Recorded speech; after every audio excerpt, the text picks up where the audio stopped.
When it comes to picking credit cards, simple is better. If you don't have a business, you essentially only need 3 cards. These should be enough to cover what you need and extract all potential benefits they might offer. And on top of everything, this will improve your credit score provided you pay your bills at the end of every month in full and on time. The way I see it, you need 1 card for booking flight, hotel, accommodation, car rental, Airbnb, bars and pub and night out. Then you need 1 card for regular spending such as grocery shopping, Netflix, gym membership, phone bill and broadband. And the last card you will need is for your spending whenever you're abroad or whenever you decide to make a purchase on a foreign website. In this video I will explain the need of each of these cards in detail.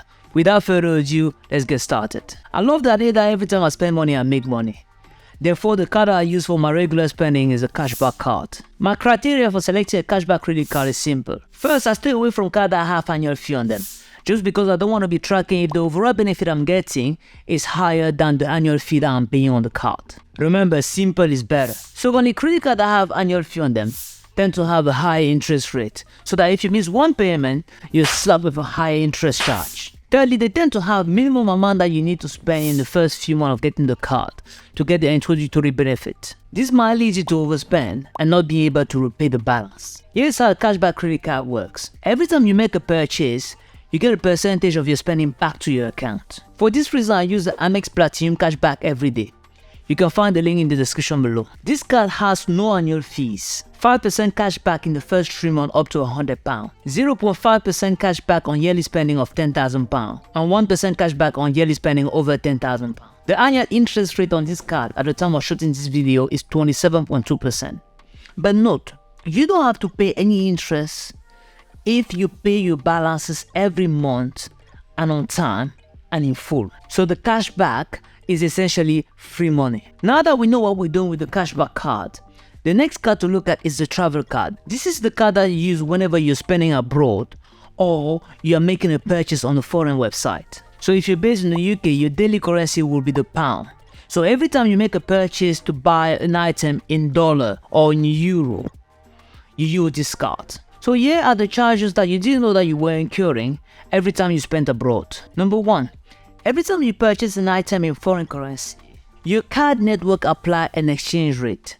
And because you're using your normal credit card, those fees tend to be higher. Number 2, on top of those higher exchange rate fee, your card provider will apply a markup, which is generally 3% of the amount that you spent. In absolute terms, this represents £30 on every £1,000 spent. Thirdly, they apply 50p on any spending you make in foreign currency. And finally, you charge £1.5 every time you withdraw money abroad, which I don't recommend you do. As a result, it makes sense to have a travel credit card because none of the above fees will apply. For this reason, I use Barclays Card Reward Visa.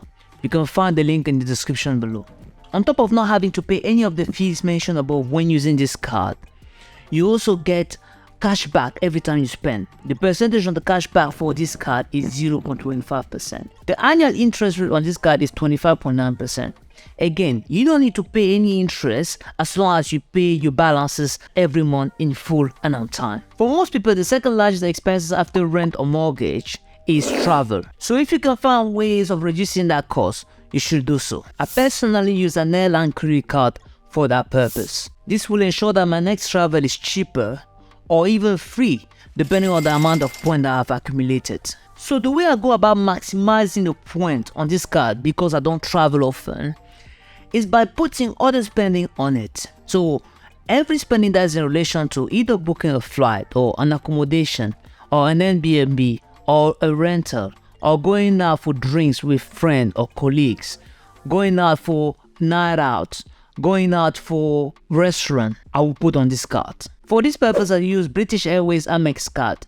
You can find the link in the description below. This card has no annual fees. You get 1 point for every £1 spent. You can add a family member or a partner on the card to get the point faster. This card will allow you to upgrade to business class or first class depending on the number of points you have accumulated. And to top it all off, you get a free ticket for a companion for annual spending of 12,000 or more. Remember, each additional card that you get is adding more complexity to your personal finance. That means more credit card to track and more chances for things to go wrong. Therefore, if you think that you're someone who is not disciplined with your spending, you only need 2 cards. One airline credit card, because I believe it brings a lot of value, and one travel credit card to shield you from the fees that are attached with spending abroad. And that's why I love the Barclays Reward Visa, because on top of that, it also offers you cashback.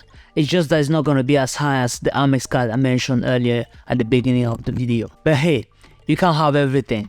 You win some, you lose some. If you're someone that do not spend a lot by nature, you might decide to prioritize what you value the most. Maximizing your airline card to reach £12,000 worth of spending a year so that you can get a free trip with your partner might be more meaningful to you than getting cash back. And as always, you want to be mindful of the following whenever you deal with credit card. Number 1, ensure you pay your credit card on time and in full at the end of every month, instead of a direct debit automated. Number 2, do not withdraw cash with your credit card, even if you pay that in full and on time, because you will be charged fee and interest. Number 3, when paying with your card abroad, always choose to pay in the local currency. Number 4, note that travel insurance is already included in credit card, especially airline credit card, up to £150,000.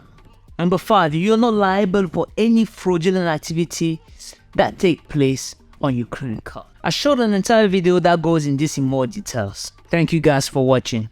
If you got tremendous value out of this video, please click that like button and subscribe to the channel so that you don't miss similar video in the future. I really appreciate the fact that you spend your most precious asset, which is your time, to watch this video. Now, it would be a shame for that time to go to waste. So please take some time during your day, over the week, over the weekend, to apply some of the principles I'm discussing on this channel. Your financial situation will not change by only listening to me, but by applying some of these principles.